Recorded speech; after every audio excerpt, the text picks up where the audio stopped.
현호군의 이러한 공부법은 큰 효과를 볼 수 있었다. 그런데 현호군에게는 아직 큰 고민 하나가 남아 있었다. 들쑥날쑥하는 언어 성적.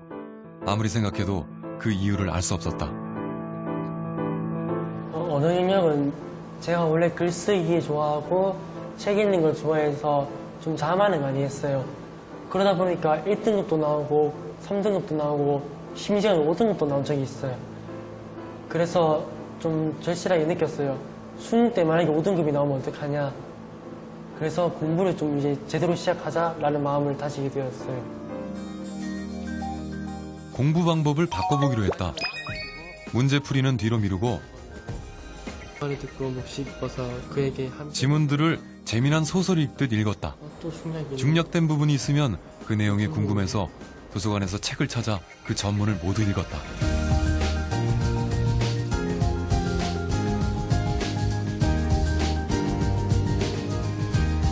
그렇게 수십 권의 책을 읽고 나자 언어 문제들이 다르게 다가왔다. 이미 읽었던 책이 지문으로 나오면 전체 내용을 다 알고 있기에 문제를 대하는 자신감이 생겼고, 지문을 읽을 때도 문제를 풀기 위해 꼭 필요한 밑줄이 쳐진 부분만 읽으면 됐다.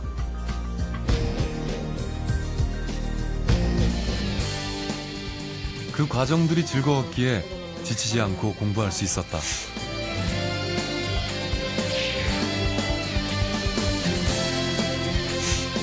많은 독서량, 그것이 언어 영역에서 높은 점수를 얻을 수 있었던 비결이었다. 공부하는 모습이 너무나 잘 어울려요. 그리고 그 과학에서 도표를 다 외워가지고 보니 착착착. 이건 너무 좋은 방법이었던 것 같아요. 이렇게 나름대로 과학에 집중을 했던 거는 꿈 때문이었다면서요. 네, 제 꿈이 아무래도 아버지의 영향이 컸어요. 제 꿈이 의약품 연구원인데요. 네. 아무래도 의약품 연구원이 되려면 과학을 안 할래 안 할 수 없더라고요. 그래서 이거 하는 거 해보자는 마음으로 좀 집중적으로 하게 되었어요. 그랬군요. 그럼 기왕 얘기가 나온 김에 지금 뭐 도표 그림을 다 외웠다고요? 네. 우리 과학 공부할 수 있는 방법 좀 설명해 주시겠어요? 네, 과학 공부가 제가 첫 번째로 드리고 싶은 말씀은 이거 뭐 공식 멘토들이면 거의 100% 다 한다고 보시면 됩니다. 네. 단권화거든요. 이거 단권화? 과학 단권화. 한 권으로 압축시키는 거죠. 네.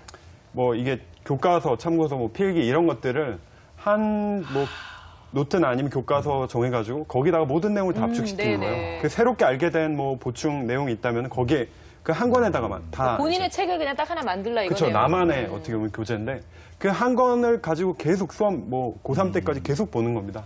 그러니까 굉장히 효율적일 수가 있는데요. 이걸 또 할 때 공식 멘토들이 이제 주로 하는 방법이 뭐냐면은 참고서를 보면 과학 같은 경우에 되게 이렇게 범위를 벗어나는 그 내용까지도 들어있는 경우가 많거든요. 네. 그러니까 참고서에서 그런 위험이 있으니까 교과서를 우리 학교에서 보는 교과서 있잖아요. 우리 네. 학교 지정 교과서 뿐만 아니라 다른 출판사의 교과서까지 모아가지고 교과서를 단권화하는 그런 방법을 쓰는 경우가 있거든요. 그러니까 딱 필요한 것만 집중해서 공부할 수가 있죠. 네네. 이렇게 단권화를 하신 다음에요. 두 번째 이제 그렇게 단권화된 걸로 개념을 이제 터득을 했다면 그다음에 이제 기출 문제인데요. 기출문제 뭐 너무나 중요하지만 과탐에 있어서 기출문제는 어떤 식으로 이제 받아들이시면 되냐면요. 과학탐구 같은 경우는 상대적으로 다른 과목에 비해서 범위가 적고 그리고 나오는 문제도 제한되어 있습니다. 그러다 보니까 중요한 내용만 나오거든요, 사실은. 그래서 기출문제를 한 5개년 정도 뽑아 놓으신 다음에 매년 어떤 개념이 나왔는지 한번 그 통계를 한번 내보세요. 그러면 나왔던 개념이 계속 반복해서 나옵니다. 그러니까 유형 조금씩 달라지면 돼요. 그래서 과탐 같은 경우 올해 어떤 문제가 나올지 어떻게 보면 예측하는 게 가장 가능한 과목 중에 하나거든요. 그래서 기출문제 그렇게 활용하시면 좋을 것 같고요. 그리고 탐구형에서 빠질 수 없는 게 바로 오답 노트입니다. 네. 뭐 과탐뿐만 아니라 사탐도 마찬가지거든요. 이 오답 노트를 물론 기출문제뿐만 아니라 EBS 문제도 풀어야 되는데요. 오답 노트 이제 틀렸던 거를 확인을 하는데 이걸 이제 정답도 당연히 알아야 되지만 오답도 왜 오답이 되는지 그리고 제대로 된 정답이 되려면 어떻게 해야 되는지 그것까지 꼼꼼하게 보시면은 아마 과탐하는 데 공부 큰 도움이 될 겁니다. 그렇군요. 말씀을 들어보면 네. 누구나 열심히 하면 다 공부 잘할 것 같아요. 아니 근데 이제 중고등학생들은 이렇게 접근을 하면 된다고 하지만 초등학생들은 좀 다르잖아요. 초등학생 과학 때는 뭐 실험도 굉장히 좀 많은 편이고 어떻게 예. 공부하면 좋아요? 예. 초등학생들의 가장 큰 특징은 언어적 능력이 아직 다 성숙하지 않았다는 거거든요. 그렇죠. 그래서 이걸 네. 이론으로 다 모아서 책을 잡기가 어렵습니다. 또 대신 이 시기의 특징은 뭐냐면 자기가 직접 해본 것은 아주 잘 기억하고 이해합니다. 네네. 그러니까 이 시기의 과학 공부의 가장 좋은 방법은 많이 체험해보고 실제로 해보는 거거든요.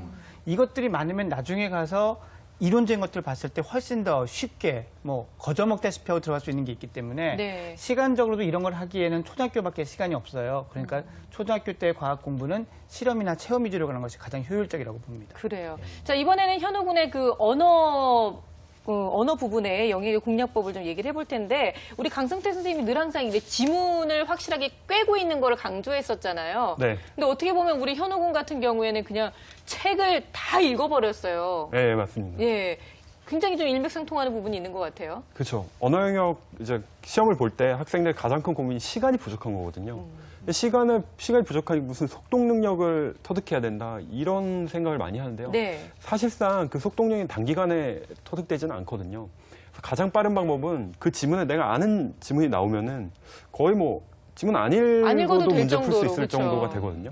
그래서 근데 그 지문 중에 가장 이제 수능에 많이 나오는 거는 교과서에 있는 지문이 가장 많이 나옵니다. 확률이 가장 높거든요. 그래서 국어 교과서나